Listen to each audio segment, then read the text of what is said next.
I'm John Walcott. I'm chair of the Northern Virginia Employer Advisory Committee, and welcome to our breakfast today. Glad you all are able to make it.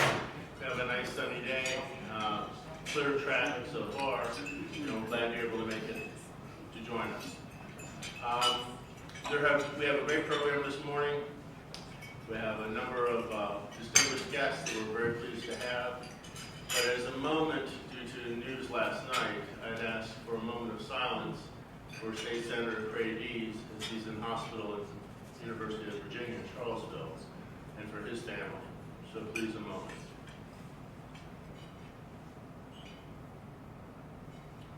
Thank you. I'm glad we're all able to be here today to discuss some of the current issues for the Commonwealth, particularly for employers seeking to find the right talent, attract them, match them up with their opportunities, and get them on board. I think we'd all support that idea, wouldn't we? So, having said that, we're delighted to have a great panel.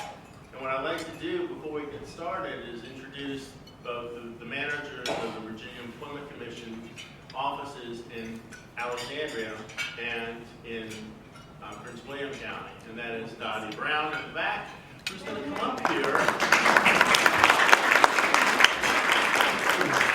and Gil Sanchez for Prince William.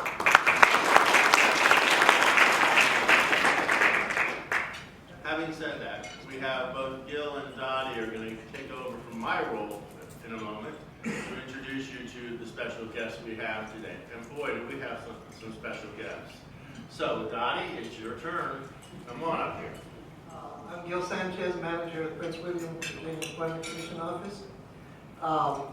And this morning, we do have a special guest. He's not on your program because we found out a little bit late that he was going to be here, but I'd like to introduce the Virginia Employment Commission Commissioner, Mr. John Broadway.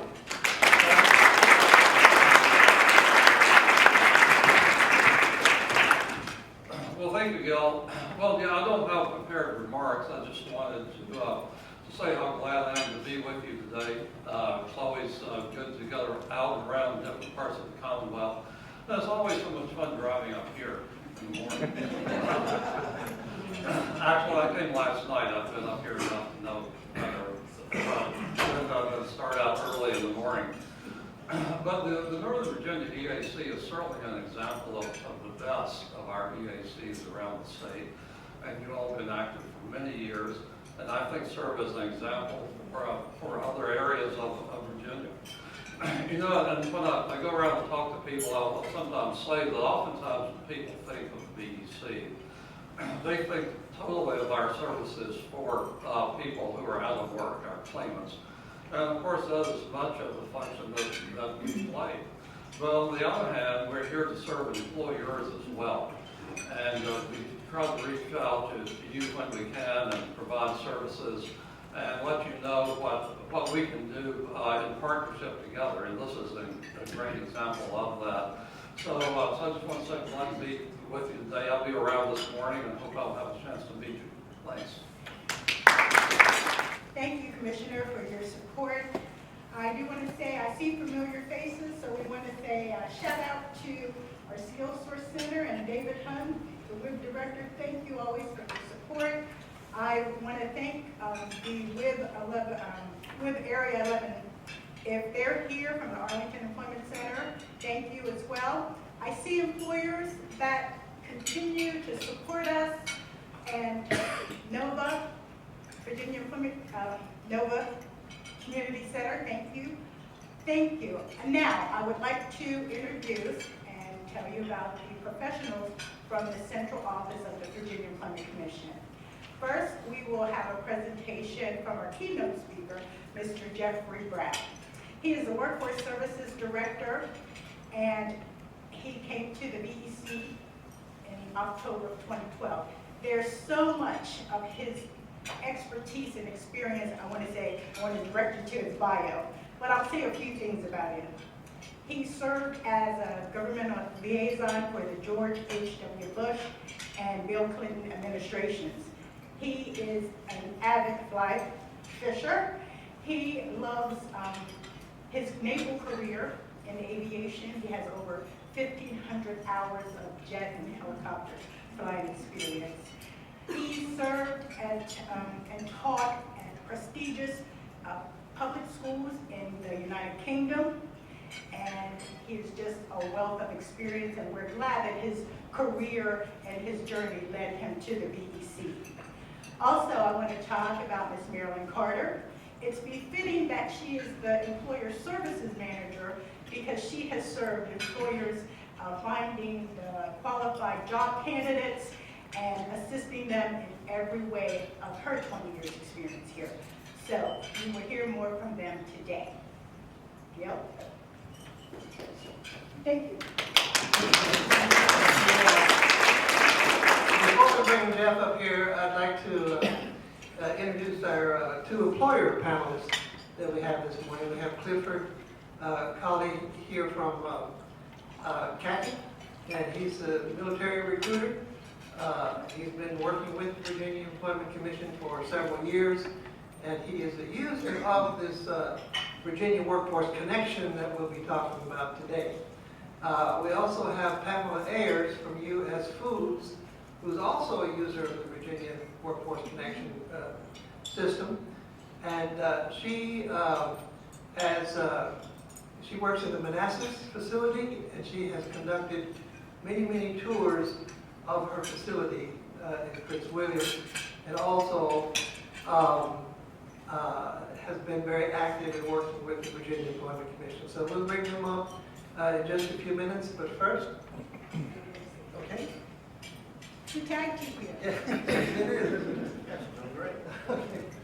I want to also thank the support of this Northern Virginia EAC. We always have had his support. It's our Northern Regional Director, Rick Slusher. Thank you.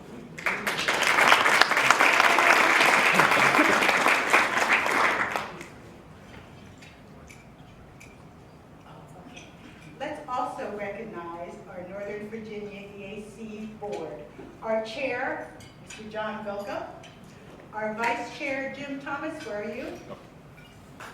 We have our Secretary, Pat Moore. And our Treasurer, Kia Chalmers. She's out at the front desk. So thank you. Oh, without further ado, let's introduce Mr. Jeffrey Brown. Well, good morning, everybody. All right, first trick is to see if I get the glasses up here. All right. This is terrific. I'm looking around the room, and people have said this already, but there are a lot of familiar faces. And it struck me as I was sitting here, I'm thinking about, I wanted to use words like partnership, collaboration, all those sorts of things, but I think we're kind of doing it already. I'm seeing the family here, and it's really good. I think we're fairly well ahead. Before I get started with my remarks, I have to say a couple of things. One, I really appreciate this wonderful phone call I got about 6, 8, maybe 9 months ago from John Golka. He called me and introduced himself and said, I'm John Golka. And then he went on to regale me about all the things that were happening in the EAC. And he went on to regale me about all the things that were happening in the EAC, and then he went on to try and get him off the phone and said, hey, I'll be there, whatever. I'm so glad I said yes. John is a terrific guy, and I think the work he's done here has been tremendous. Sorry to embarrass you, John, but really, you've got a real gem up here, so hold on to this guy, first thing. The second thing I want to say is that Dottie mentioned that I was an avid fly fisher. And I want to point out that I really appreciate that she said that. I also want to point out that it's very important that you all remember the word avid, because avid is not necessarily the same as good. Okay, so, and I said that to say it's the same with public speaking. I'm an avid public speaker. But I hope that you'll enjoy what I have to say, because it's not necessarily that I'm a good public speaker, but I'll give it my best shot. When I arrived at the VEC about a year ago, after having been all over the world, doing various things that basically effectively proving that I can't seem to hold a job, I'm struck by the fact that there were a lot of things that we were doing at the VEC again, remember I talked about being avid and being good, right? There were a lot of things that we were avidly involved with at the VEC. And many of those things spread us in directions, or took us in directions that, frankly, it worked on our focus there. We had some difficulty, I think, at least when I first arrived, trying to figure out, okay, who were we? And Commissioner Broadway mentioned that a lot of folks outside the VEC see us in one particular way, right? The unemployment office generally is what I hear from folks. And frankly, internally, we saw ourselves in a whole multitude of different ways, none of which sort of focused on our strengths. And so one of the first things that I asked my staff to do is, let's take a look at what our strengths are. What are we good at? You know, and we found ourselves very much in the position you guys might have heard about this guy. There's a preacher in Tennessee, a young preacher, just came out of seminary, and he was very excited about getting his first assignment in a church there. Because he was the youngest guy, the older preachers there said, well, your job is to minister to the congregation. You got to get in your car, you got to drive around, you got to knock on doors, and if people are not feeling well, if they're sick, that's your job. You need to do this. So, okay, fine. He's going to pay his dues. So he goes to the first house, he knocks on the door. Older woman answers the door. She's dressed scantily. I guess he caught her early in the morning. She wasn't fully dressed. He sort of said, well, I'm sorry to interrupt you, man, but I'm the new preacher at the church where you attend. And I wanted to introduce myself. I just wanted to say that, I'm very excited about being in the parish. And the woman said, I don't really know who you are, but I'm so glad you're here because you look just like Elvis. Oh, wow. Okay, well, that's not the direction I thought things were going to go. He said, well, okay, that's a one-off. He goes to the next house, knocks on the door, same thing. This older lady answers the door. Again, she's sort of scantily dressed. He says, I'm the new preacher. I'm here to minister to you and take care of your pastoral needs. And first thing out of her mouth is, oh my gosh, am I glad you're here. You look just like Elvis. He started to think, maybe this is not the direction that I really wanted my life to go. I was hoping to be able to do preacher stuff, and people keep telling me that I look like Elvis. If this happens to me one more time, I'm going to try this one more time, and if it happens to me one more time, I'm out of the preaching business. I'm going to do something else. So he goes and knocks on the door. Again, the woman answers the door. This time she's gorgeous, right? A Sports Illustrated model. She's also kind of scantily dressed as well. He says, I'm the preacher. I'm here to, introduce myself and minister to your needs. And of course, she says, that's nice, but boy, do you look like Elvis. And he looks her right in the eye, takes a strong look in her eye. He says, thank you. Thank you very much. I tell that story because here's a guy who understands that you have to play your strengths. Right? That's what we're doing at the VEC. We realized it's time for us to play to our strengths. And we've got some remarkable strengths at the VEC. Let me tell you, from my opinion, what they are. The first thing, I have, and I told you guys I can't hold a job, which means I've met a lot of people in jobs, right? A lot of people who do a lot of different things. I'm telling you, I have one of the finest staffs of in any state agency. We have a phenomenal staff, fantastic. They're expert in so many different areas. I have people who I work with every day who have forgotten more about workforce services than I will ever learn in my career in the VEC. So that's our first strength, is I have a really great staff. And one of my goals is to make sure that you all get to meet the staff, because they are tremendous. Our second strength is this, and Commissioner Broadway mentioned this earlier. We do two things at the VEC, right? We've gotten to the point where we do lots of things, but we really do two things, right? One of them is when people find themselves in a tough spot and they've lost their jobs, right? They should be able to come to the VEC, and we should be able to help them with their unemployment situation. We should be able to help them out. And by the way, we do, and we do that very, very well. The other thing that we do at the VEC is we help people to find jobs, right? It's a continuum. People lose their jobs on a Friday. It would be fantastic if by Tuesday they had a new job, right? That's kind of the cycle, the circle that we'd like to see happen. And frankly, that's the other thing that we do very well. And for a variety of different reasons, many of which you know, but I'll just sort of go into them briefly here.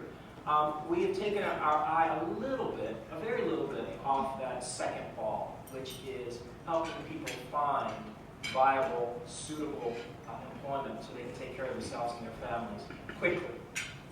So the idea is not for somebody to come on to unemployment and be getting an unemployment check for 26, 52, 104 weeks. That's not the idea. The idea is to have that there, sorry for the cliche, as a safety net, so that that person can then go on to find really good, really meaningful work. That's the second part that we do very, very well, and that's the part that I want to talk about today. That's the part that I want to emphasize today. We know at the VEC that we have two customers. Our customers are job seekers, of course, but our primary customer, I'm going to say this right now, I hope everybody's taking notes, right? Old school teacher, taking notes, right?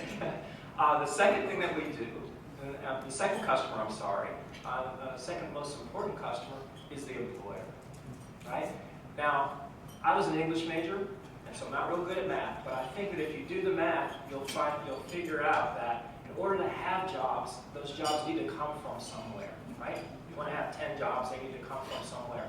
And they don't come from the VEC. They come from employers. So it makes a whole lot of sense for us to make sure that we have very, very strong relationships with you all, which is why organizations like Northern Virginia EAC are so critical to what we do at the VEC.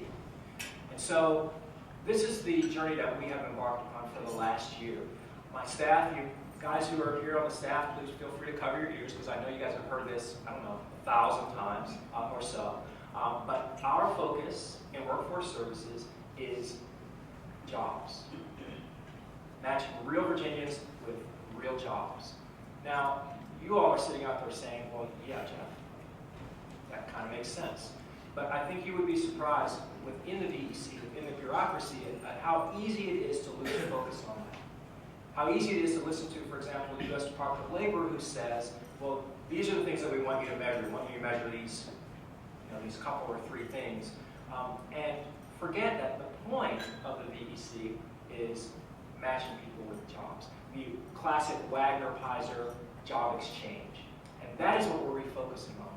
My regional directors and my local office managers like Dottie and Gil right now are writing business plans that focus their efforts and focus their resources on this relationship with employers. They're doing it, we're doing it all over the Commonwealth, all across the Commonwealth.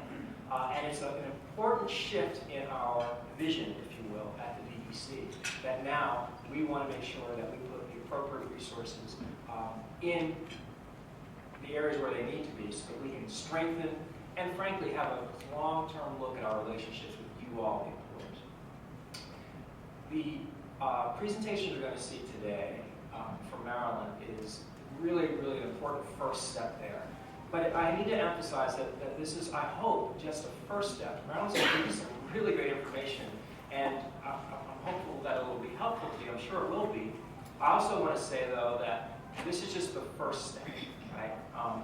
There are many, many things that we want to do after to make sure that the tools that we have at the VEC are tools that you all can use to get and find those highly qualified and appropriately placed employees. We've got this wonderful, vast system that works beautifully if you know how to work it. We want to make sure that that's the case. But our primary goal is not for you to understand how to sort of work our system. Our primary goal is for us to make sure that you get the people that you need in your businesses and in your places of work. So I'm very, very excited about the direction we're going. I really could go on for a long time about the really great things that are happening today at the VEC. Again, I need to laud my staff. I also need to say that I have been delighted by the partnerships that you all have brought to us, and I hope that those will continue. I hope that you will work hard to keep working with us and talking with us about what works best for you. I guess I just want to say this one last thing. I think that it's very easy for us to spend a lot of time talking about the way that things perhaps should be or could be. I think it's very easy for us to say, to lament the things that we've lost. over time. For example, we had, you all know this very well, but there was a time when we had an infusion of stimulus dollars that helped to generate our activity and our work in the VEC. Those days are over, right? And it's easy to kind of say, boy, those were those were the good old days. It's also easy to say that for other times. I think, though, that it's perhaps best to think about opportunity. Perhaps best to think about what lies next. And I guess I want to say all this to say that we create that, don't we? I mean, together we create that opportunity. And I want to end by emphasizing that at the VEC we're very, very receptive to ideas and thoughts that you all have about how we can seize the new opportunities that stand in front of us in the 21st century. I personally think they're incredibly exciting. I really do. And I think that by focusing on getting real Virginians real jobs, it's even more exciting, right? Because I really, frankly, cannot think of another job that's more important than that. There might be another couple, like cures for cancer, that kind of thing. But there's nothing else that's more important than helping Virginians, real Virginians, to secure real jobs and stimulate our economy. And so I'm going to close with that. I thank you very much for your time. I really thank you for your partnership and the time that you've taken to be involved with the DEC. I want to see this continue. And you all have a great morning. I hope you enjoy what you're about to hear next. Thank you.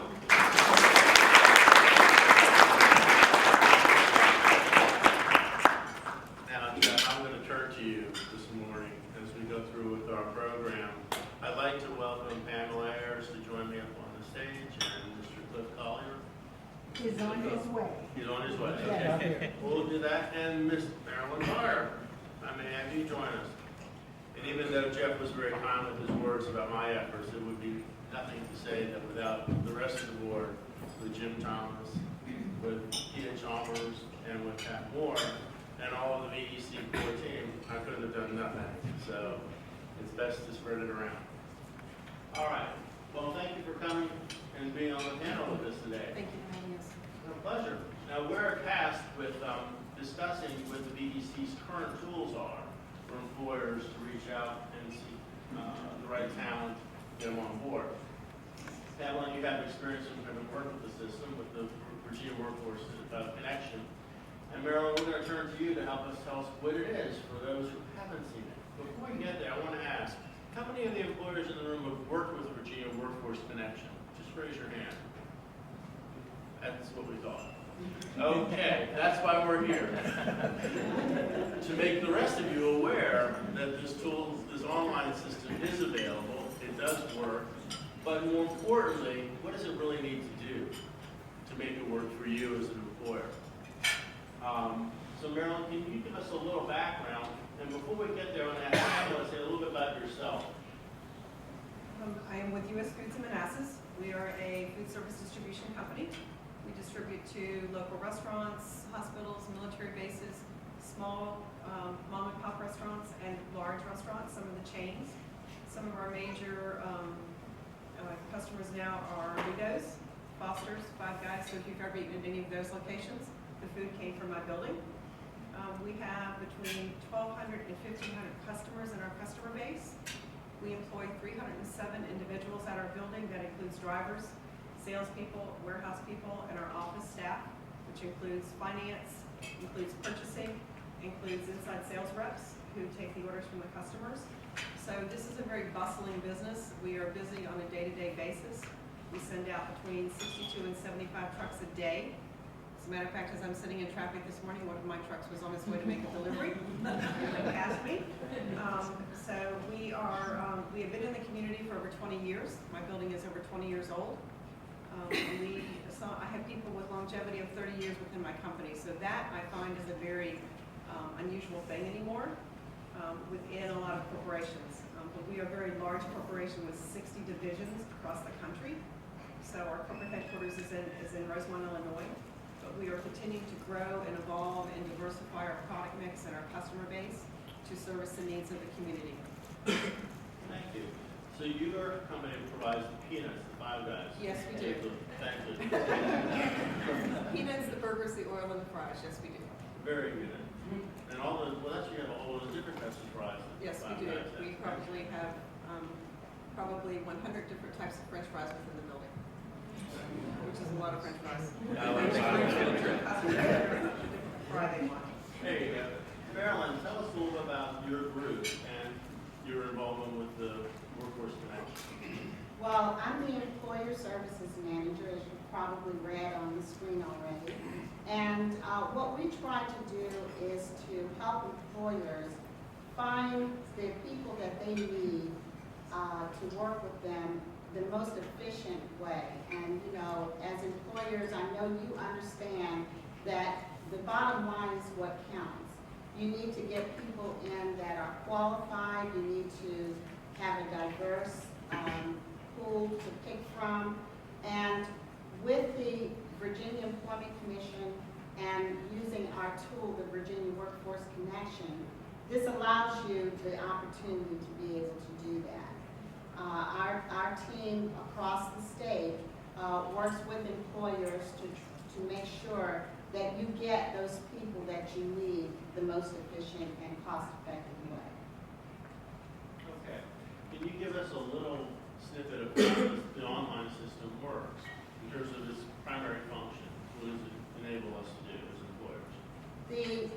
The system is so robust, and as we get into the presentation, you'll be able to see it's your little human resources department, and it provides tools for you to be able to not only attract qualified applicants, but also to keep up with who applied, who was hired. You know, maybe someone came in that you looked at and maybe they didn't fit the job that you needed right then, but you have a way to save them to your favorites, to allow you to be able to go back and look at them and call them in again. So the system also provides labor market information for you. It lets you put in your job orders and identify skills that you want the person to have.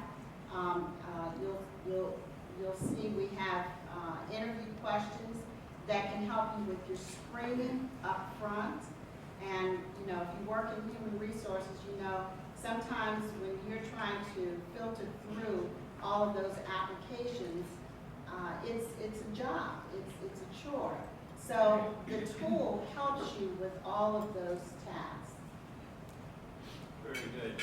While you were speaking, Marilyn, Mr. Colley made it in today. Thank you. Could you give us a little background about your organization? Sure. First off, thank you to everybody in the room because of all the companies that are here in our area, you chose us. So that really is humbling. CCI is one of the federal contractors in the area. We have a huge presence in the defense industry, which means that we're going to go after those veterans.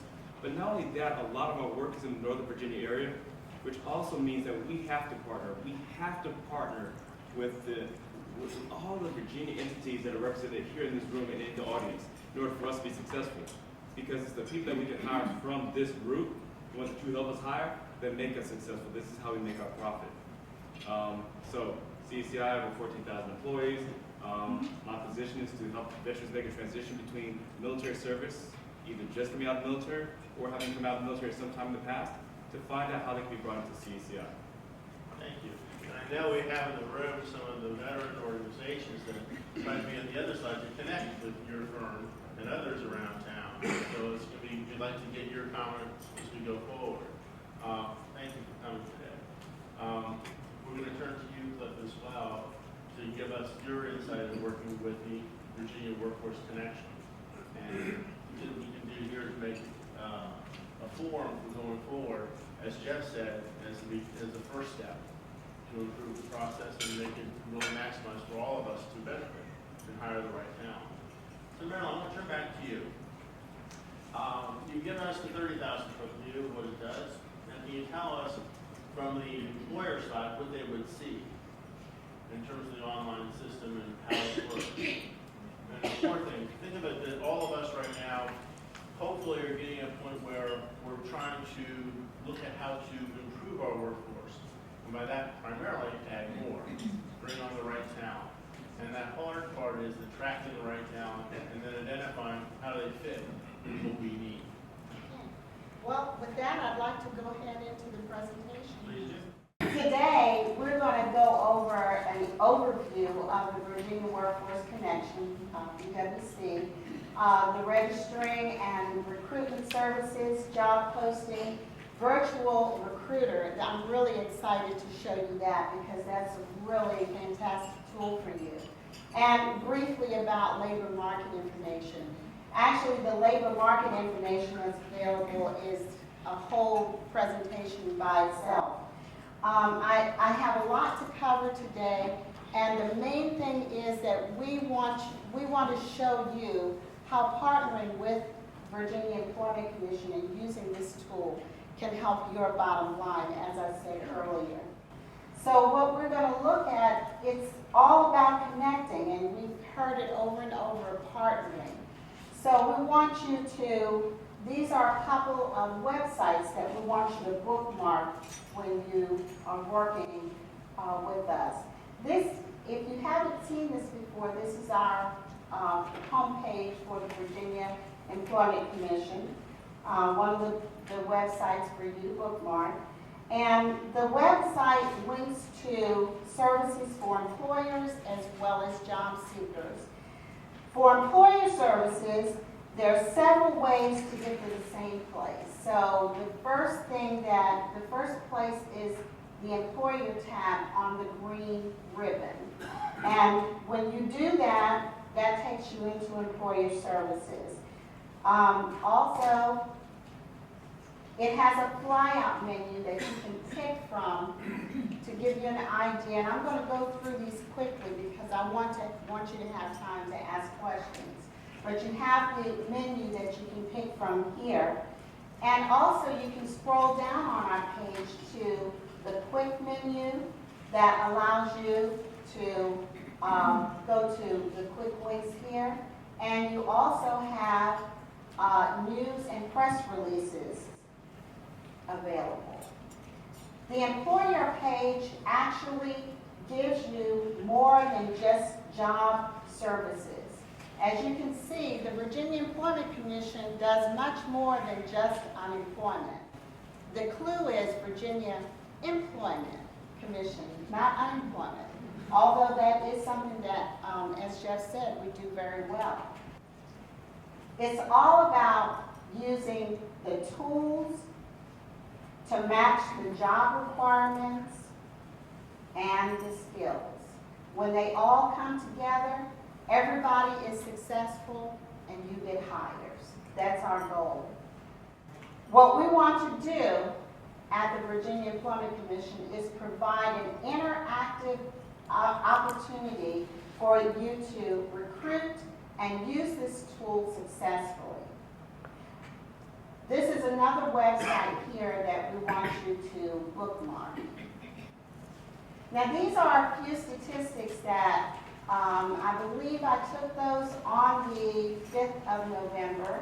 And as you can see, we have over 8,000 employers that have accessed our VEC system between November of 2012 to November of 2013. So, and that's actually accessed, not just registered, but these employers have actually accessed the system.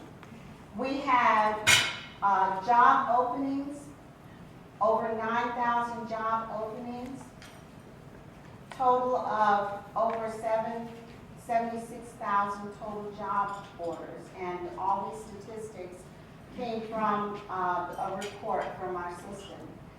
Here's the part that should be interesting to you. We have over 300,000 job seekers that have accessed our system from November of 2012 to November of 2013. That's a lot of candidates available for you to look at. Our goal at the VEC is to help you as a business owner and hiring professional to find those qualified people the most effective and economic way.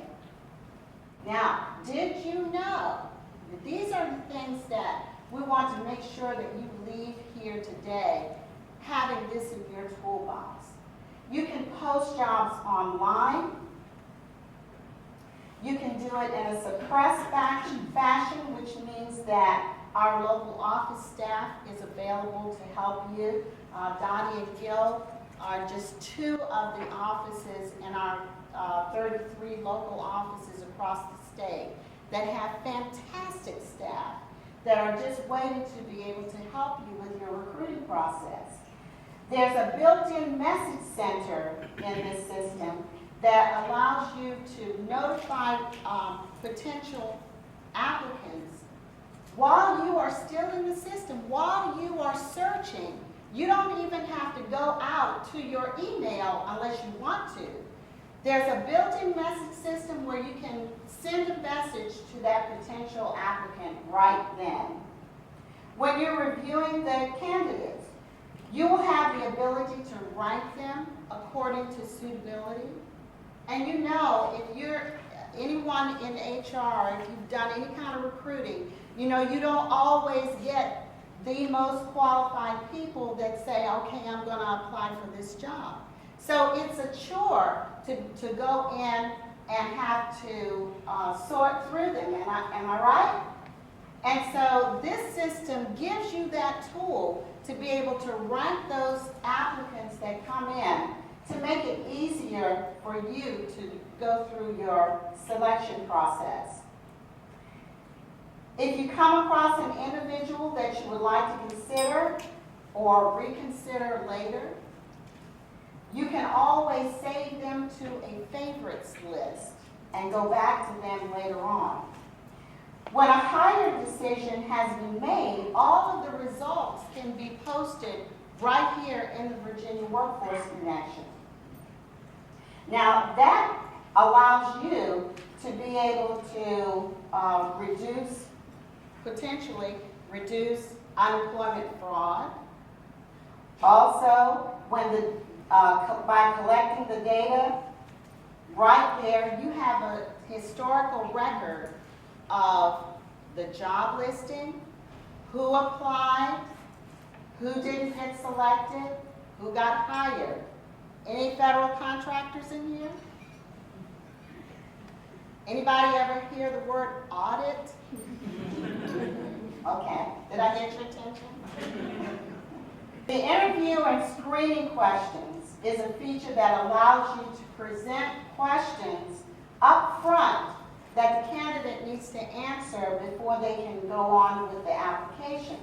This helps in the screening process because if you're looking for certain skills, knowledge, and ability, those questions can help you to screen before the person even applies. They can help to screen themselves out.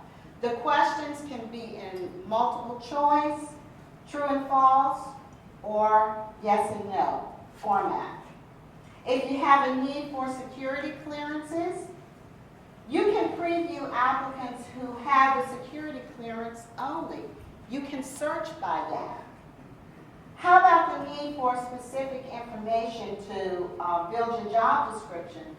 Right in the job order screen, we have a link that can take you to ONET or to labor market pages that give you job descriptions and also help you to pick the skills that you need to describe in your job. Anybody impressed yet? All right, we're doing good then. Now, how do you get registered to get all this done? It's a very simple and easy process. When you go to the Virginia Workforce Connection, and I always tell people when they get on the page, look for the red cardinal at the top. That's when you know you're on the right page. We have information, first of all, for employer guidance, registration and job posting. That gives you an idea of what you can do on the system. It lets you know kind of the rules and regulations that we're looking for, which is not a whole lot. but it allows you to click on that and download it so that there are no surprises.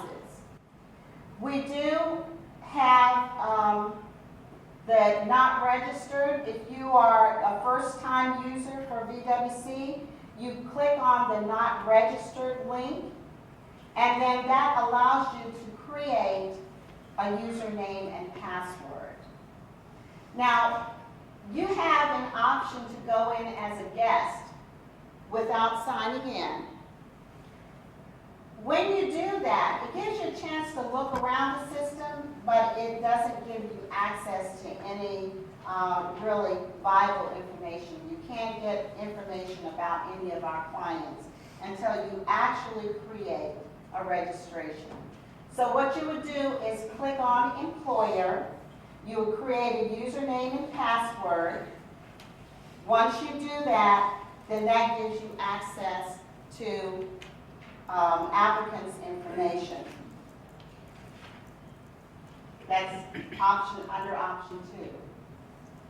This is the page where you set it up, and I'm going to kind of go through this quickly because you can read screens, right?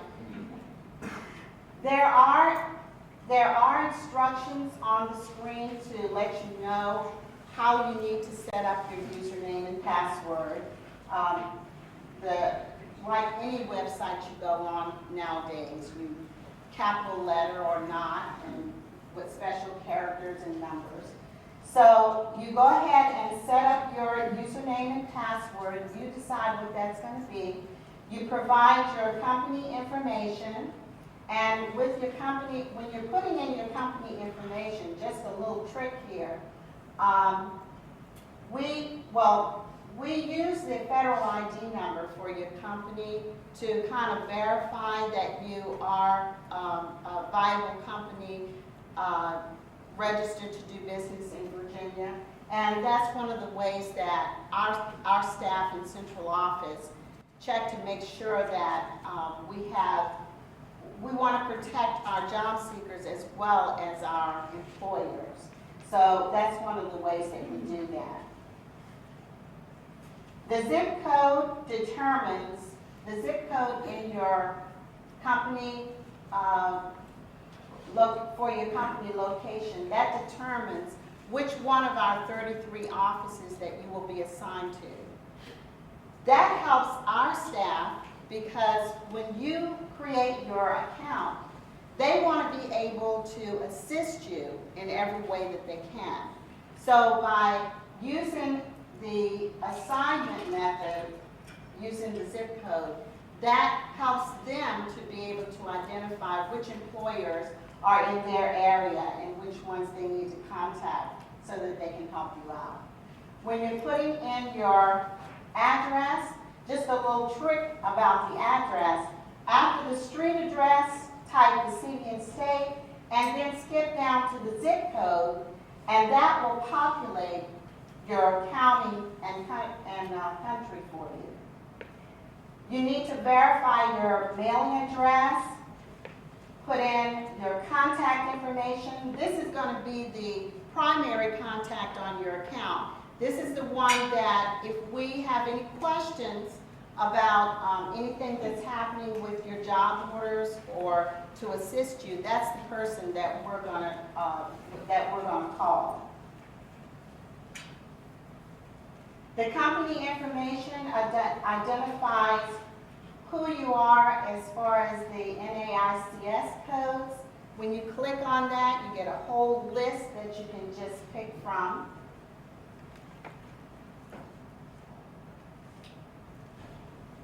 And I want to encourage you to use your company profile. By entering a description here for your company profile, you can put in your products, your services. You don't need to put in contact information, web access, and all of that, because that goes in a different place.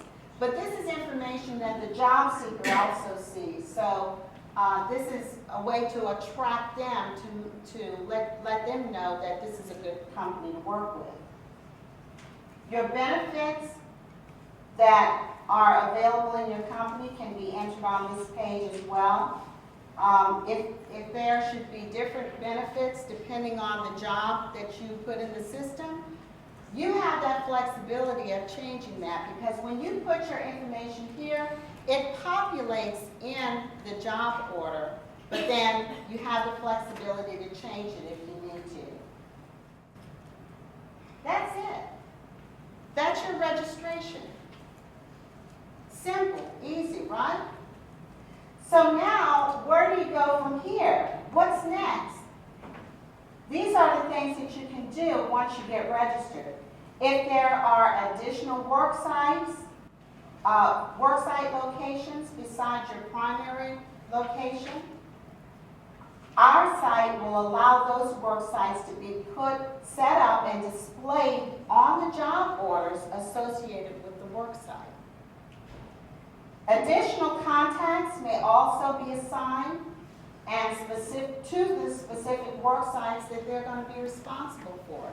This is excellent for larger companies, especially that have several people in HR that may be responsible for different areas.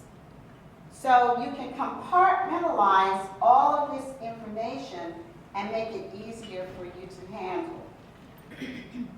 Again, the worksite zip code that you set up for that worksite address assigns the job order then to one of our 33 local offices, which allows the local office staff then to review that job order and to assist you with notifying candidates.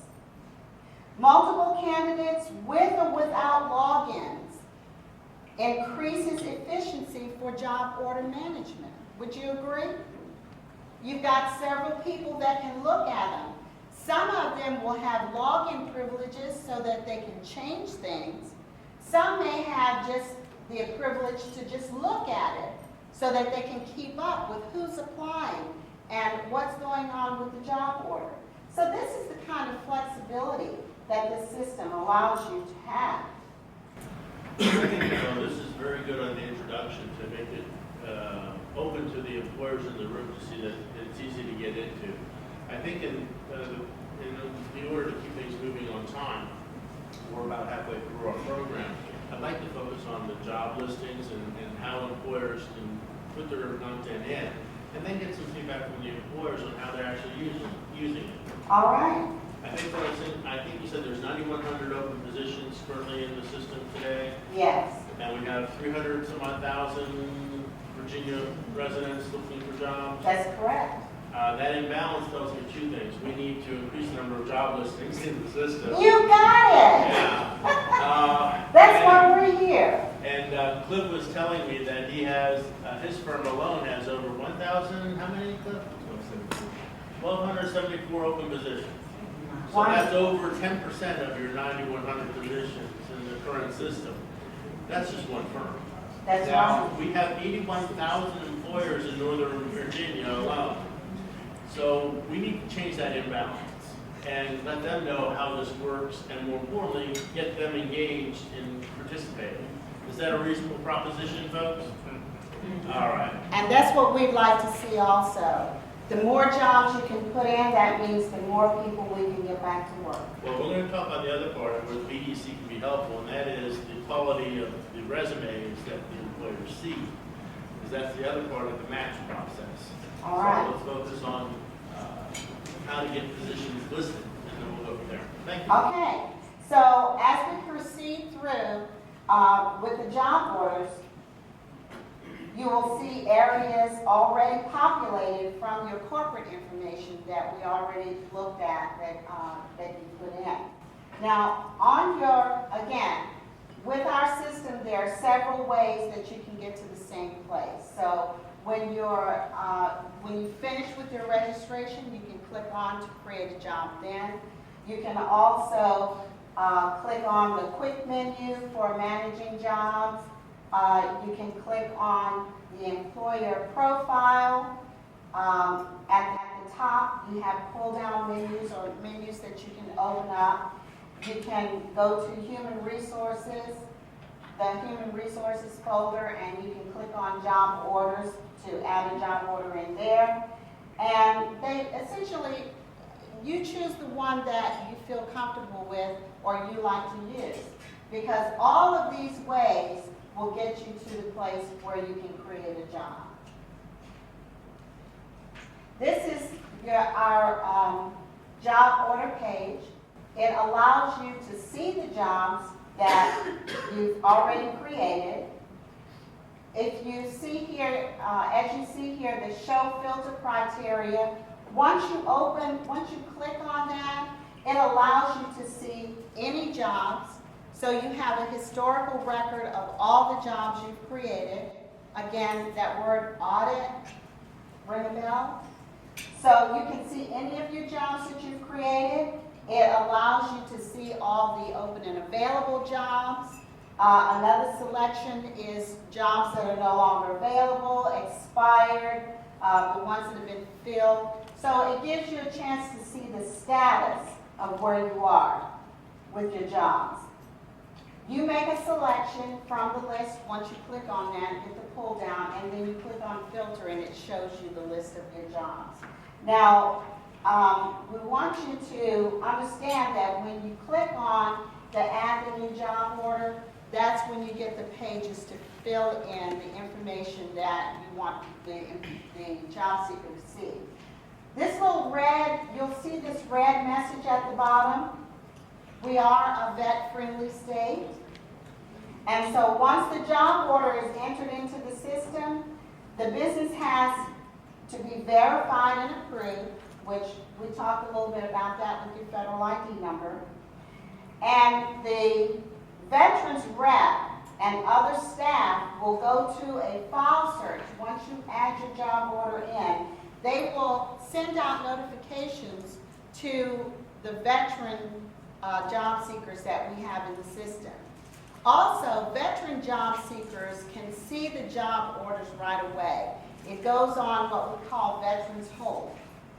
When they log in, they can see new job orders right away. Once the veterans representatives in our offices have a chance to send out the notifications, then it is released to the general public. So, adding a new job order. When you enter the job order title, that also allows you to click on the ONET code or the code that's identified by the Department of Labor. And if you don't know what that code is, you can click on Edit in this section to go in and make changes to that.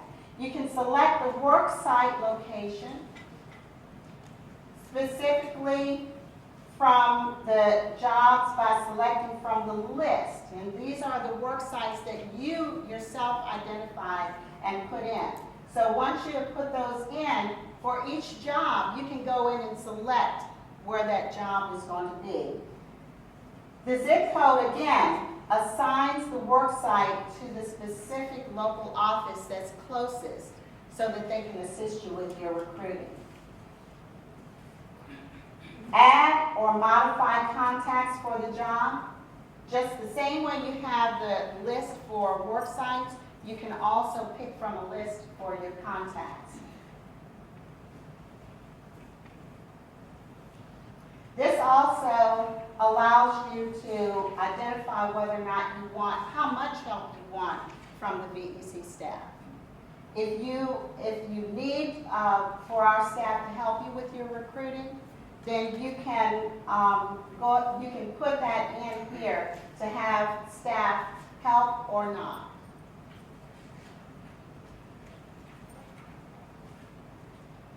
For the number of positions, keep it realistic, because this information does get reported to DOL, so we do have to kind of watch that. We want you to be realistic about how many jobs you have and how many openings you have for those positions. The display date may change to a future date from the create date if you want to. let's say that you are at home and you're bored on the weekend and you just have this hankering to go in and create jobs, but you don't want them to show until Monday. Well, you can do that. The last job display, the default is for 60 days from the create date. And again, we do have to look at reporting statistics for DOL. So if the posting goes longer than the 60 days, then we're going to ask you to do a copy. If you're still recruiting for that job, after 60 days, just do a copy and recreate another job. Then that keeps our statistics going well. Carolyn, can I interrupt on that one? Sure. I would ask the employers, how many of you have positions that are open for more than 60 or 90 days? Okay. And of that, why are they open that long? Did somebody answer? Yes. In sales, it's reoccurring for us, so we constantly have a turnover. So we're going to keep those positions and those listings and postings open so that we can constantly fill those positions. Not to mention our company's in tremendous growth, so we're opening locations. Very good. What firm are you? I'm sorry. Ashley Furniture Home Store. Very good. I saw another question, a gentleman in the back. Yes. Highly technical positions requiring PhDs and master's degrees, physics, chemistry, positions like that. So you're not finding your town? Correct. Okay. Our other, yes. We're at Northern Virginia Community College, we need to keep our adjunct positions open year-round for student flexibility. Okay. And continuing to So you're similar to the sales, and that's a revolving, keeping it open, keeping it out there and advertising. Whereas the other gentleman is having a hard time finding the right. Okay. This is going to be excellent for you. The save the favorites. The favorites folder is going to be excellent for all of the situations that I just heard. Because when you're doing recruiting, if you see someone that might have some potential, you can always save them in favorite as well. Especially for what you say you're looking for PhDs and such. When you save them in your favorites folder, you can always go back to them for jobs that come through, the adjunct professors as well.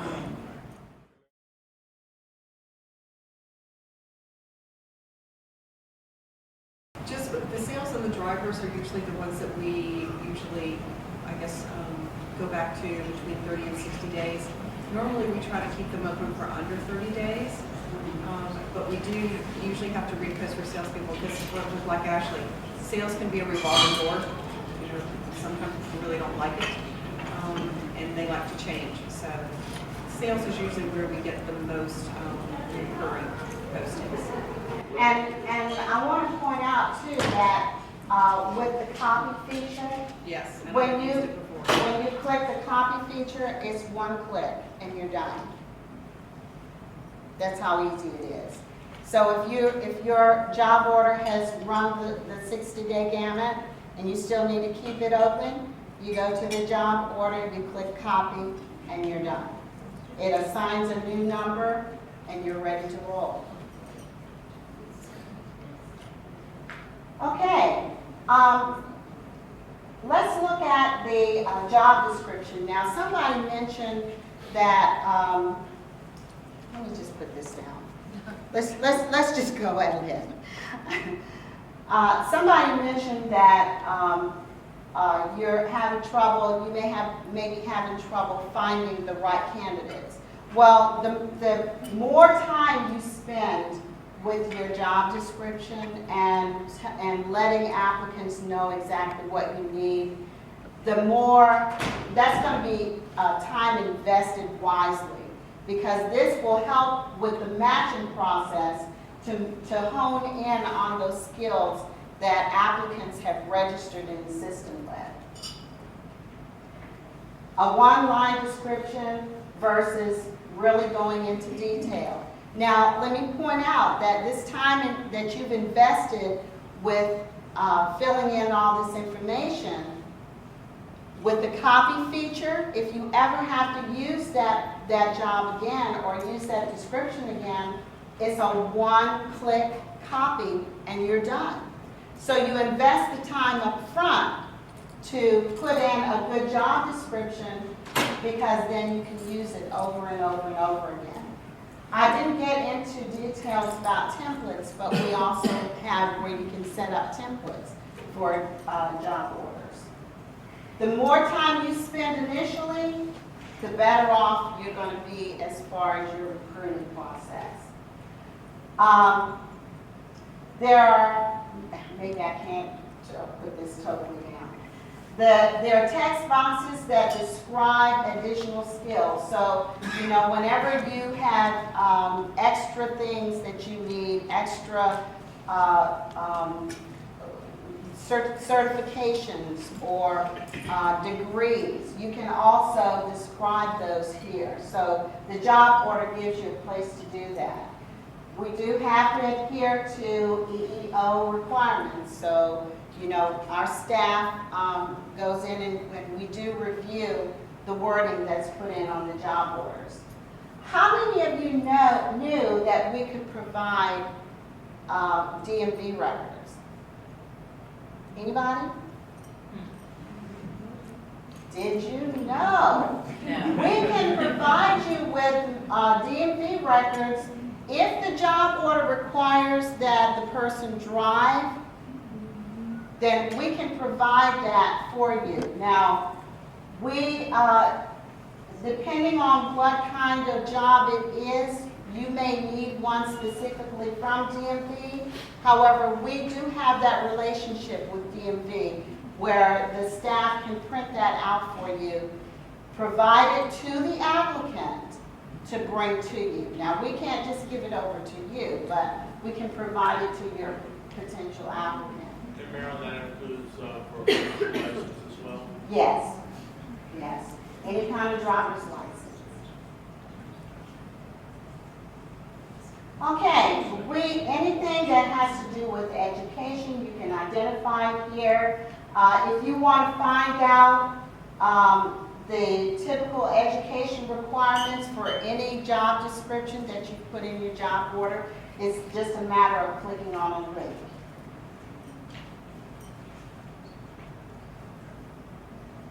We encourage you to put in your salaries, minimum and maximum salaries. However, we understand that that's not possible in some industries, but we do encourage you to do that.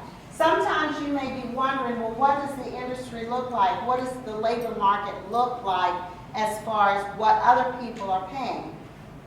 We can connect you right into labor market information so you can get a clear understanding of what is being offered by other companies. Remember the benefits that you put in on your profile?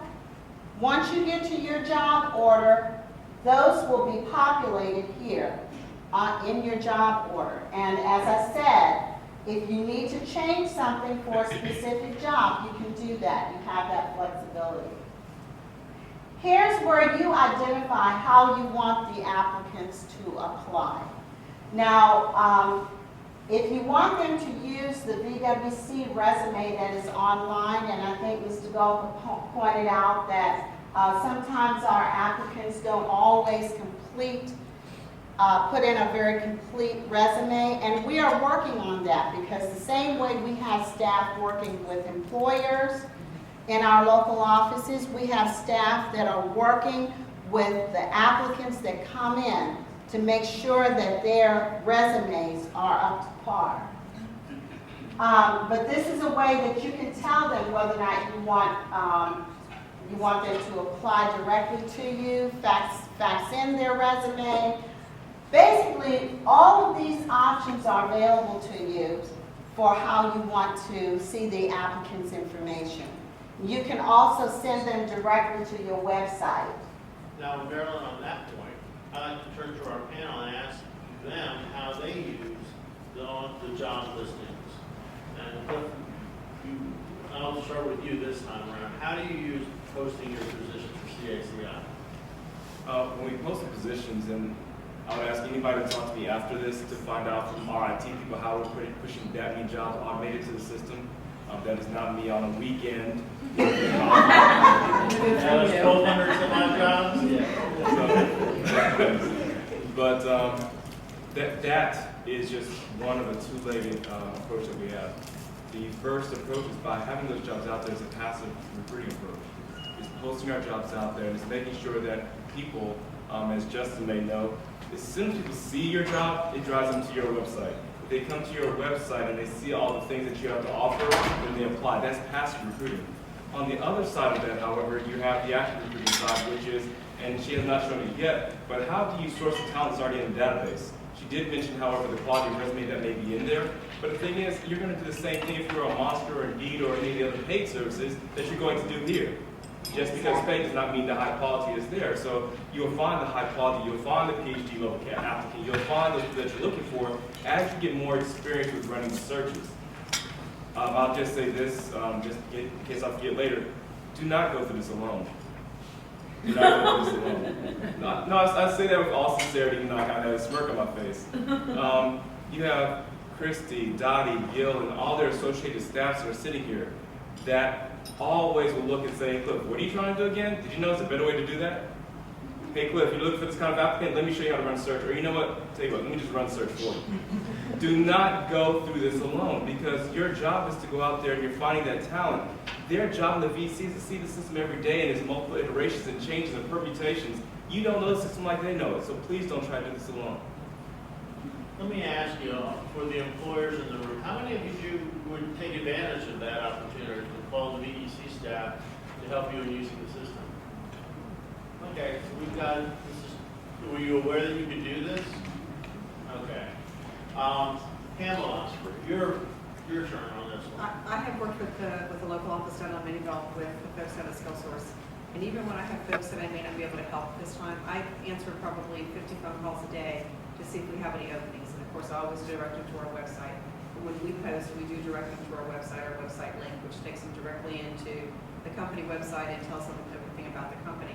But I also work very closely with all of I work with Ted, one of the vet reps, and with Maureen, and with Christy, and with all the other folks there. Because they provide more than just unemployment, they provide employment services. They have resume classes. They have writing courses. They have access available to them with computers and printers. And there's someone there that's always going to help them. They are a true SkillSource area, SkillSource office, not just an unemployment office, and that's what people need to get past. The staff is excellent. They are there to help you. They call me on the phone, hey, I've got this applicant. I said, fine, send him over. Send me, let me see what they have. So if you have never used their services, now is the time to use their services and visit one of their centers. You will be very pleased. I think that's one of the things you brought up about sending over candidates. How much of time do you all spend on actually going through resumes versus skimming for certain key phrases or search or whatever? Pamela? It depends. Depends on what we're looking for at the time. Sometimes I can spend 3 or 4 hours going through resumes a day. That's not counting the 50 phone calls a day. So usually it can be about 6 hours if we're trying to, fill positions very quickly. And that can be daily until the posting closes. So having the BEC available has been a great resource. Cliff? Now, I'm going to kind of argue that point. I mean, if you ever turn Marine loose, you'll have more talent coming your way than you can Well, that's say. true. That's true. But I say that in jest. I mean, can you imagine if you're a recruiter having more talent coming at you free of charge and vetted than you can stand? I mean, this is what we're talking about as far as the people relations, and not trying to lessen the system, but the system's just a tool. The real power comes in the personal relationships that you're going to make with the VC. Because when an applicant comes into the VC and they're talking to one of the service counselors, they are being told to go into the system and see what they can find. The Marines and the Lou's and Antonios and the Tammys, they're going to actually go in and they're looking at what jobs you have to offer and they're making phone calls to you. And at the end of the day, when they find that match in the tool, the same tool that you're using on the same side, it's a beautiful thing of a two-way glass. They're looking at it, you're looking at it, and this tool is what enables the relationship to be made. And then the talent comes to you. And that's what we're all trying to do, to make sure that the right talent is coming to us because we have the jobs. And then we work to make sure that the jobs is filled. Now, that helps here when I say that it's vetted. How many hours a day did you say? 3 to 4 hours? Yes.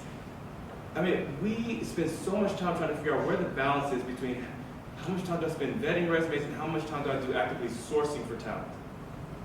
That the more help we can have when we're just screening resumes to know that the resumes that are coming in are quality and fitting for jobs, the better off we are.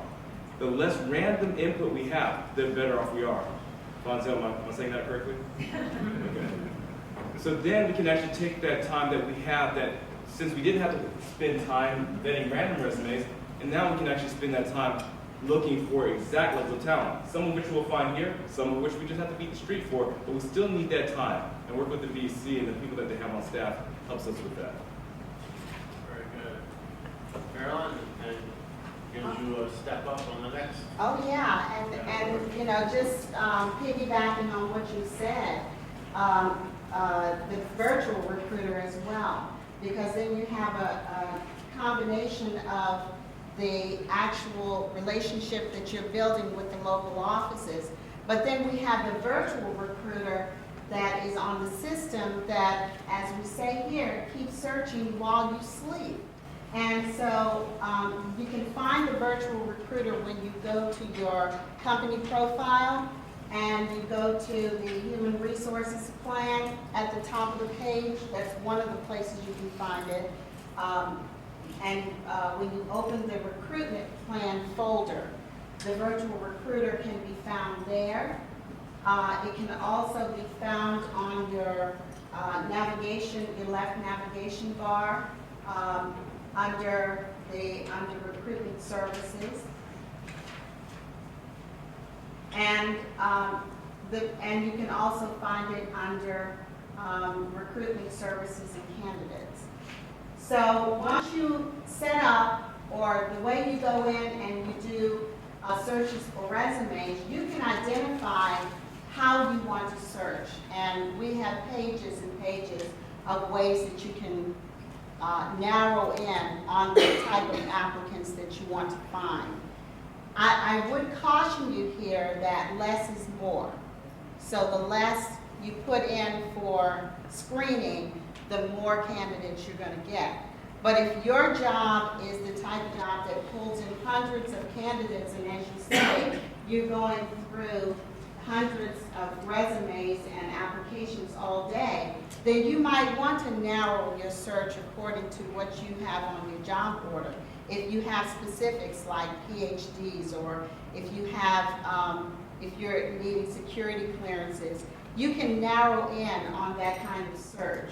So these are the types of searches or advanced search that you can put in. And I'm just going to flip through these rather quickly just to give you an idea. You can search by occupation experience, salary, what are they asking for the salary. If you're paying a salary range and you put that in as a requirement, then you're going to get those applicants that are willing to work in that salary range. The qualifications, the employment type, whether or not they want full-time or part-time. Veterans, if you have a program and you're trying to recruit only veterans, or you want to give them preference, which we do anyway. If they have a certain license requirement that you're looking for, certain skills that you're looking for. All of these are search criteria. I mean, now, this is a tool that you can customize it according to what you need for your particular job. This, again, security clearance, typing speed, language proficiency, even the location. If you're looking for candidates in a specific location, all of these are criteria that you can use. Once you have put in your criteria, then that pulls up the list of applicants for you. When you get your list of applicants, you can view their resume. You have the option, all of these options over here. You can get their contact information, get an overview of their experience and qualifications. whether or not they have driver's license or the type of driver's license you're looking for. All of these come up and you can review this information right there on the screen. In addition to that, then, as I said, you can save it to the favorites. Maybe this is not the applicant that you're looking for right now, but they look so good. So you want to put them aside so that that job that you know you're going to have next week, this will be a perfect applicant for them. So you can stick them in your favorites and go back and look at them later. One of the challenges that I have is that when I do put in all search criteria, I check out the veteran, I check out the seller, I check out the security clearance, and then I get these results that come in. Sometimes I'm curious as to how those results are sorted. How did person number 1 end up as person number 1, and how did the person on screen number 4 end up way back there? How does that work? How does the system, what are the weighting factors that would drive that relevance? I don't know the answer to that. But this is, when you're doing your search, I know that that's one way that you can narrow down. Also, another way, and I mentioned it earlier, is your interview questions. If you have specific things that you're looking for on that job, you can have the applicants kind of weed themselves out by asking questions up front. So that's one way that you could whittle them down. Well, I think the idea here is what Cliff is doing is rather than people sending in and actively applying, we're just searching through the database. And in the database search, obviously there's some type of mechanism that is weighing our criteria. And when that comes back, you say, well, I really need to look at this a little differently. I need to manipulate that to get through the talent that I'm after. And it may be that the right people are in reverse order. And that's one of the things we haven't. Does anybody from the VEC know how to manipulate that? Okay. One of the things that is on the criteria is also a ranking, and I'm looking for that, that allows you to put in, I believe it's on the advanced resume search. It allows you to put in a ranking. So if it's looking at your skills that you put in on your job order, the salary, the occupational code. So if there's a 100% match on those things, for instance, you will see that ranking on the person's profile when it comes up. I think that's the idea. See that 75% up there at the very top? That means that this person's ranking matched 75% of what you put in your job order. So Is that what you, it is, and it leads to a follow-up question. So, being a federal contractor, OFCC rules and making sure that we match the statements of work. When I put in, let's say, 6 mandatory criteria in my job ad, and it says it's a 75% match, was that 75% match on the mandatory criteria, or was it because of this factor, or was it because of that factor? And one of the things that I should have asked a while ago, but you were here, so I asked you now. But was how do I determine how that 75% is calculated? Because if I can understand how it's calculated, now I know how to adjust the fuel measure, so to speak, with how I set my job ads and my criteria. yeah, I see what you're saying. I don't know the specific criteria that it ranks on to get that number, but I can certainly find that out for you, Cliff. Now, for the crowd, that by no means was a course adjustment to say, oh my gosh, don't use the system. The system has so many benefits that it outweighs the question I just asked. That was just me as a user wondering. Yeah. There's a question in the back that you had. Yes. I have a question. Our ATS is hooked up to VEC to roll our openings to the VEC. Exactly. Are they rolling into this system or are they rolling into something else? And should we be putting these postings in this system as well as what's being rolled through the ATS? The ATS is applicant tracking system. It hosts all of our jobs to something at the VEC. Okay, are you private company or are you state company? Okay, our system automatically connects with this system to bring the jobs in. It's called spidering. I would have to look at your specific situation to see if those jobs are spidering in. But I do know that with us, we're a state agency, of course, and our jobs are spidered in. In other words, when they go on our system, our recruit management system, RMS, once the jobs go out there, they are pulled in by the Virginia Workforce Connection so that our applicants can also see them. So they're not entered directly as a preferred, this is called a preferred employer when you enter it directly.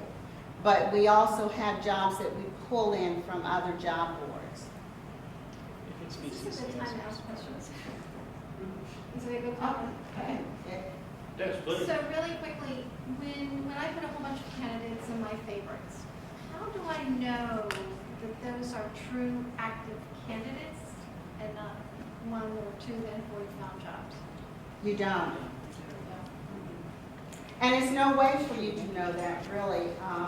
At the time when it's pulled in, that person may be working. You know, I think it's a misconception that all of our candidates are unemployed. That's not the case. Really, I don't know the specific ratio, but at one time when I counted on a report, there's only about 1/3 of our candidates that are actually unemployed. We have job seekers. So those job seekers may be those who are on unemployment. They may be those who are looking to change careers. They may be a college student looking to start a career. They may be somebody that is working, but they want to relocate. So, you know, we just have a variety of job seekers. On that side, I'd like to help you there too, a little bit more.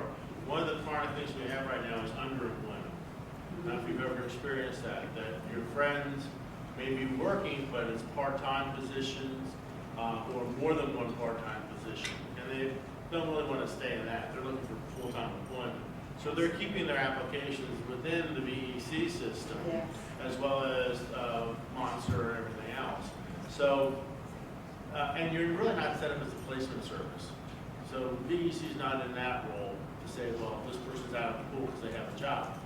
Their role is for the candidates to use it for the best advantage, to get the best opportunity. Don't forget, we're a labor exchange system. Right. You have the jobs, which we want to get more of. We have the people who are looking for jobs, no matter what their situation may be. We're trying to hook you up. But we also have a lot of people who are in full-time positions that are not in their core skill set. Yeah. Because those skill sets are no longer there, or the opportunities weren't there. And they clearly want to get back into that space. So we're looking at a significant period of transition. And here's the opportunity for employers to help find that talent pool, get them back into their core space. Cliff, you have time? Kind of piggybacking on what both of you just said. When I looked at this tool and I thought about the service that it provides, I compared it to the things that I pay for and said, now what is different? For instance, if I'm searching for talent on Monster and Indeed, do I know if they're already hired or not? No. All the dynamics that apply there apply here. The second thing that I look at is the motivation behind the tool. I know for fee-based services, it's about profit. But I know when you're talking about, a state agency that's sitting there trying everything they can do to work with this applicant, to massage this applicant, to make sure they match over here, that was an added bonus to me. I'm not saying it had the additional bell and whistle, but it's an added bonus to know that this tool is meant to push talent at us so that we can try to hire. So it's this partnership, and I guess I'm wearing that thing out. But the relationship and the partnership is key because, these two over here dying like, hire my people. Matter of fact, lose my number, don't call me anymore. But seriously, it's the whole thing of hire my people, and I want to hire. I don't get the same from fee-based services a lot of times. Well, there's something else I can add to that. My company is focused on workforce consulting, and that's an odd word, but basically what we do is an extension of the commission and of Skill Source and Job Link in Alexandria and Arlington. where we help employers identify access to WIA grants that are available, not so much for incumbent workers, but for helping get people trained to be able to come on board in a full-time position. Give them the last certification training or the right set of skills they need to be able to now be eligible to come on board. That's a big deal right now because the person's got 80% of what you need, but it's that last 15, 20% that I gotta get them trained before I can put them on the job. How do I do that? And there are, albeit limited, some funds available that can help cover that gap for employers. We've done that with a number of trade employers, like heating and air conditioning, electricians and plumbers and all that, getting them training, funding for that so that the employer can then say, okay, we've got them into an apprentice level position, we can bring them on board. We're also looking at manufacturing, IT, healthcare, all those areas. And NOVA does a lot with that too, in trying to get the HIT program with the NOVA. So there's all kinds of partnerships around. It's now with our organization and in our panel today is make all of you employers aware of these resources. How can we turn it that's going to make it attractive to you? That your recruiters now become more effective because they're not doing it by themselves. They're not doing all the heavy lifting. Turn on Dottie and Gil and Fred and Margie in the room here from the BEC and also from SkillSource and from JobLink for Fairfax, Loudoun, Prince William, and Alexander and Arlington to do the heavy lifting with you and start presenting the screened candidates to you. Now, you're already paying for it as an employer, your UI tax. Here's a way to get a return on your investment. Our focus today was to open up this dialogue. Yes? Metcalf, we're located in Fairfax, and I've come from the workforce development side, and I'm a recruiter for a company. And I can tell you that the biggest thing on the workforce side when you have these candidates come in is the resume. We review resumes 100 a day, and sometimes a person can have the skills, but when the hiring manager is looking at the resume, there's no reason to call them because they haven't taken time to get their resume right. Having it presentable, fonts the same size, things organized, lined up, that kills a lot of opportunities. And me as a recruiter, I can phone screen you and say, you know what, that sounds like a good person, but as soon as I send it to the manager to review, they're like, look at all these misspelled words. Why is this I lowercase? Why are you saying you in your resume, And that's really something that on the workforce, and I've been there, is really working with them. And a lot of job seekers are, unmotivated to make sure that their resumes are 100%, not realizing that they're cutting themselves short. So, that was the key on working on both sides. And I tell when I was on the workforce side, I let them know the resume is a door knocker. Like when someone's looking through the peephole, if your resume is worth something, then they'll open the door and let you in. But if your resume is no good, they're not going to open the door. Why are they going to invite you in for? So That's very well said, and that's one of the things that the local offices do as well. Workshops, they partner with employers to come in and speak to the potential applicants. They sit down with them in the resource room. They work with them on their resumes to try to make it so that when you do peek through that peephole, that you're going to see the right information. Well, that's another question I want to ask to the employers. How many of you fill your positions directly through resumes in the job search process, and how many through networking where candidates are brought in through your internal organization? How many resumes? referrals as well. And what's your ratio? 50-50, 80-20. 80 resume, 20 internal? Anybody else to add to that? Hello, Pam? Ours probably 60-40 mix. Okay. And 24% of our new hires are brought in via referral. 24%? Network, 24%. So what I'm hearing is that the bulk of it is still resumes. That's still the advertising for the individual. And then the other question would be, how many different types of resumes does a candidate have to have in order to? On the workforce side, I tell them all the time, have a few different resumes. Speaking to whatever different skills that you have, because instead of seeing a job and then fixing your resume for the job. You know what skill set you come with, have resumes tailored for those specific skill sets. So when you see the opening, you send your resume out. Now, for the BEC folks, how, tell the audience a little bit about your capabilities in assisting candidates do that. Dottie. In our system, a job seeker can save up to 10 different resumes.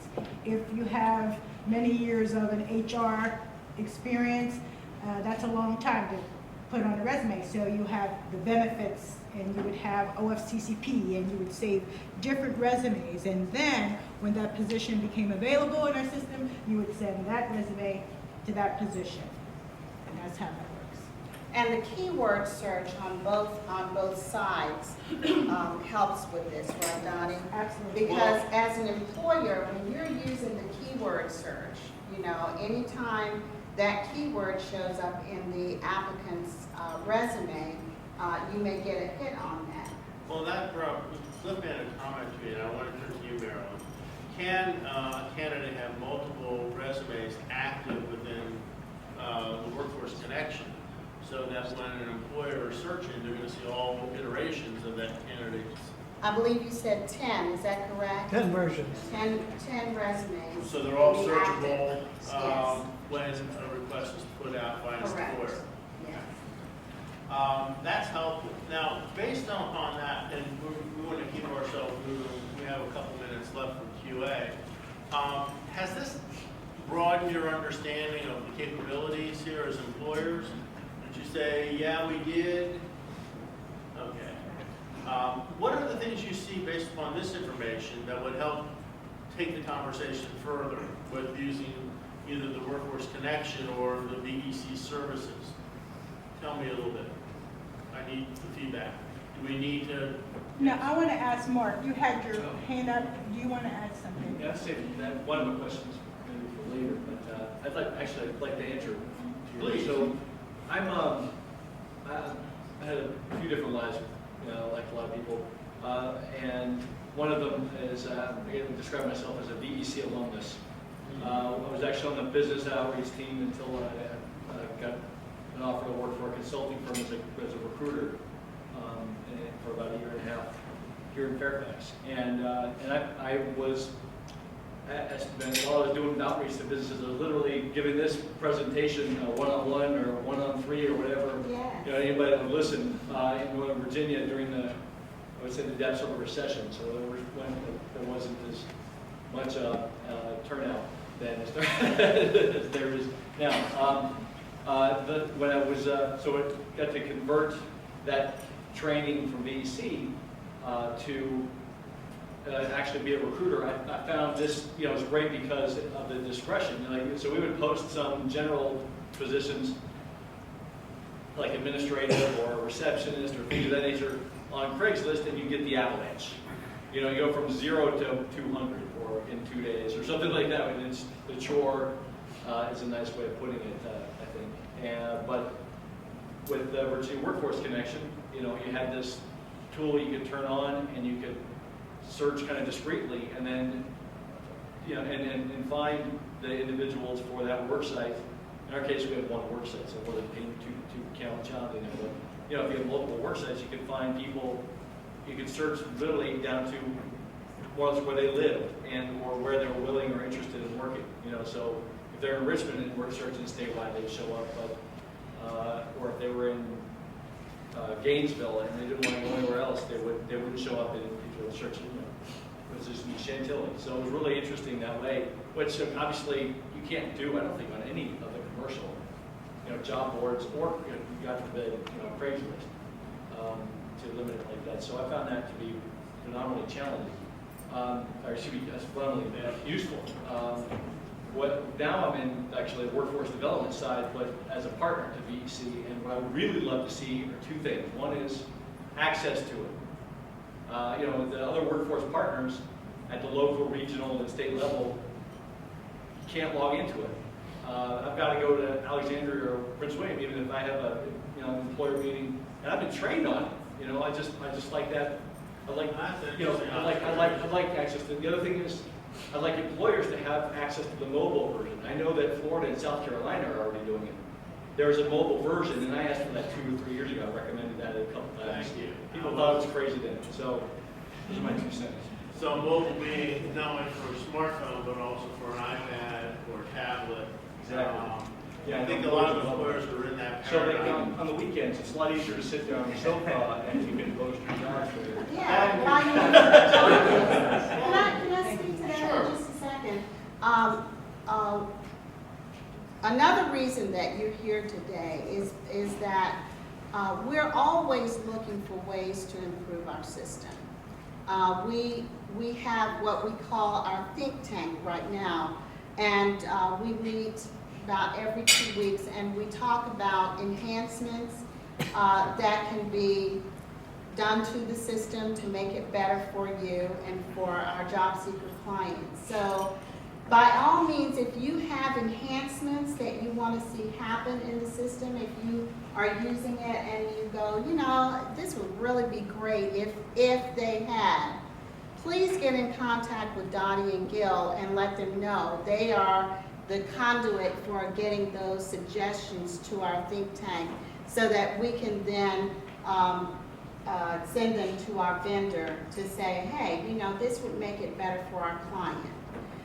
So that's one of the reasons why you're here today, is to help us to improve the system. In the spring, we're going to have another version 14, that is going to be released, and it has even more bells and whistles than what I showed you today. We're presently working on, and I'm almost afraid to say this, but we're presently working on a tool for you to upload your jobs directly to our system from a template.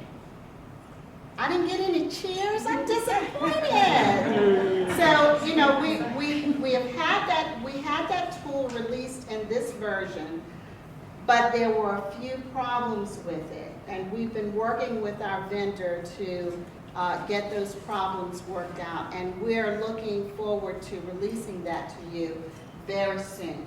Hey, look, you caught it before you rolled it out. Yes. What a novel idea. Yes. For all of us IT folks in the room, we understand. Yes, please. You were asking about suggestions, and if it's already there, then it's more education. But you had mentioned earlier the ability to export, if that exists. I posed the question. I would like to see a way to do that. I don't know if it does exist currently. I haven't been able to figure it out. The reason being is what I find myself doing right now is a lot of the searches of what we're looking for are pretty narrow. And so when I go back in there periodically to search for names, the names that I already have in favorites are going to pop back up again. So it does, number one, or number two would be if there's a way to exclude those people from new searches. If I've already got them in my favorites, I don't want them popping up again, because then I'm trying to repropagate individuals in which I've already found. That would be question number two. So one, the ability to export; two, to no longer propagate people I already have in the favorites list. Then the third would be, the third goes to the reason for wanting to export. When I export, what I do now is I manually enter into my spreadsheets people I'm finding on your list, so that I can put notes on, left a voicemail, already spoke to, already interviewed, therefore not a candidate for the future. So now when I go back and I rerun, and the same people already in my favorites pop up, and I've already called them, I got to refer back to my own spreadsheet to say, oh, I don't need to call this person, I've already attempted to communicate, or I don't need to call this person because. So if that export data was there, now it doesn't even matter to me if it does repropagate, because when it exports back into my new template, I already see they're on my list and it's not going to export in. Right. Does that make sense? Excellent. Yeah, sure does. Excellent suggestion. And I think, and that goes into the We other got question it. about whether export or within the system to be able to sort on criteria that we now are looking at out of the selected list that's popped up. I've had it gone on where I get a couple hundred people come up, but they're not in any order I can make do so, I need to figure out how can I manipulate it. And that goes back to Cliff's question about what's the weighting factor that ordered them in the first place. So we can manipulate that. So what's the criteria that generates that percentage?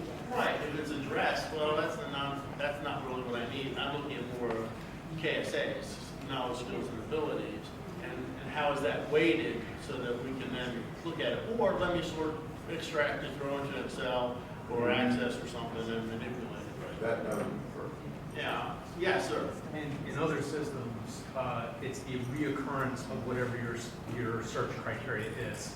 So let's say if somebody put in, I want someone with C#, a specific software technology. If it populates 50 times on somebody's resume, they're going to move first up into the rank. Yes. That's typically how it's done. In old school, they used to have ghosts on the back of Right. things so that they would move up earlier in like Google searches. They don't do that anymore. Well, that's how you used to weigh your resume. How Right, many times exactly. you put the keywords in so that it'll get weighted and rise up to the top. I did have one suggestion, which is maybe just a simple metric on industry of your total population that is in the database. So we had a rough idea of how many people are administrative, how many people are in hospitality, how many people are in IT. Just rough numbers, I don't would need to be go with specific. that, but I'd do it a little differently because people with certain skill sets can go across industry sectors. Sure, you can count people multiple times. But I would That's go okay. back to something that one of our board members, Jim Thomas, brought up a while ago. The questions to the EC of the candidate database, how many of them have doctorate degrees? How many have master's or advanced degrees? How many have PMP certification, IDL certs, CISIP, whatever? And some way to tell us what's in the pool. And that's part of your search criteria too. Those pages and pages that I showed you that you can put in for search criteria, that's one way that you can pull that information out as well. Now that goes to another part about the candidate side. We're finding, and employers tell me, more and more employers are weighing their criteria for the candidates on certifications. In some cases, more so than degrees. Is that what you're seeing as employers? That certifications now are rising in value to you? Sir? Well, depends on the field, honestly. If it's a newer technology, then the certifications are weighted heavier, whereas if it's an older technology, a great example of that would be when IT boomed in the late 90s. If you had a Microsoft certification, you got the job. Right. I mean, now you need to have 8 to 10 years of experience plus the certification. So it, again, it just relates to the Oh, technology. and that, you're absolutely right. It's relevant to what's up to date. Although Oracle credentials still carry. But I saw another hand come up a moment ago. I was just going to mention what the gentleman said, Okay. technology for sure. And I just wanted to add to what you're saying as far as search criteria. Remember we talked about the more time you spend initially. And so we have, when you have the skill sets that you have available when you're creating your job. So, and you have the plus and minus here. So you can open up each one of those skill sets and you get sub-skill sets and sub-skill sets. So you can kind of narrow down exactly what you're looking for by spending that initial time. Now, it is time consuming, but remember, once you get it set up, or once you set up a template with that in there, then it's just a matter of clicking on it to use it again the next time. And Well- once you have that information in the system, it is the job seeker that goes through and will put in their knowledge, skills, and abilities, and all of their transferable skills, and that's where that ranking, all the keywords, that's where that ranking comes from. And when you talked about industries and occupations and things like that, that's our labor market information. And one thing I want to make clear today, we do have that information for our local areas available to us today when you leave outside the door there. There's area 11 and 12. Please pick up that information. It provides just viable information about our area. Now, This to is what it translate looks like. Dottie's comment there, 11 is? Alexandria, Arlington, Prince William County, and 12 is Alexandria, Arlington. And you'll see this, it's the community profile, very good information on what's here, labor pools, all the occupation and industries here. I want to say that when the job seeker comes to our local offices, we do job readiness workshops. We will work with them one-on-one with their resumes to make sure, because I heard resume is the key, that's the door knock. We work with them one-on-one to ensure that they capture the information and target their resume to that position. So we are here to assist you. So make sure you pick up this community And program. not only that, but you have Jim Thomas that goes down to Prince William and speaks to the group back to Alexandria. Gil's dragged me down there, you know. And just to point out, I know sometimes companies will have work sites that are across the state. We have 33 local offices that have staff that is just as wonderful as Dottie and Gil. Well, I think you brought up something else, Marilyn, is you have a partner that you go to employers as well to do more in-depth training on this issue, right? Absolutely, and I was going to stick that commercial in I'm good. later on, but by all means, if you have groups or if you need this kind of presentation to your offices, or if you belong to employer groups and you want them to know about this tool, please, by all means, contact me. I have a slide at the end with my contact information on. I also have cards available. So, and my boss is here, so. Well, we're at the conclusion of our program this morning. I want to thank you, Marilyn, for your time and your devotion to this effort. You clearly know the material. And thank you for sharing that with us. It was my pleasure.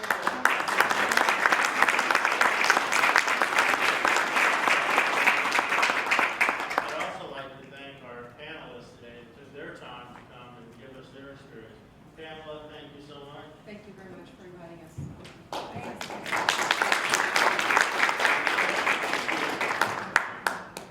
We have a little bit to thank you all for taking your time out here today.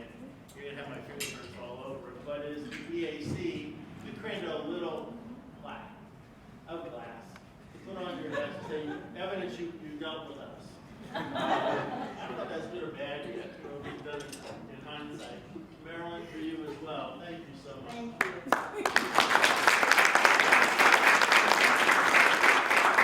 And we also have one for Jeff, because we actually got you up here from Richmond with Marilyn to speak with us. So thank you so much today. And Jeff, I hope we met your expectations in terms of opening up this conversation. I love this. It was great. Very good. Well, thank you so much. And thank you all for coming today. We will be meeting again. It'll probably be in the March-April window, and that will most likely be a luncheon, still TBD. But our focus then, we're discussing about having one for veterans, getting them back into the workforce. What do you think about that? Would that be relevant to you? Do us a favor. Go up onto the internet. You will see there'll be a SurveyMonkey survey questionnaire going out. Fill it out. Tell us how we did, and tell us what you think about our events and where we're going forward. Give us your ideas. We're on LinkedIn. You can go up to the NVEAC on LinkedIn. Also on the commission site. Tell us what's going on. We're doing this for the employer community to connect us back and getting our people back to work. Thank you so much this morning.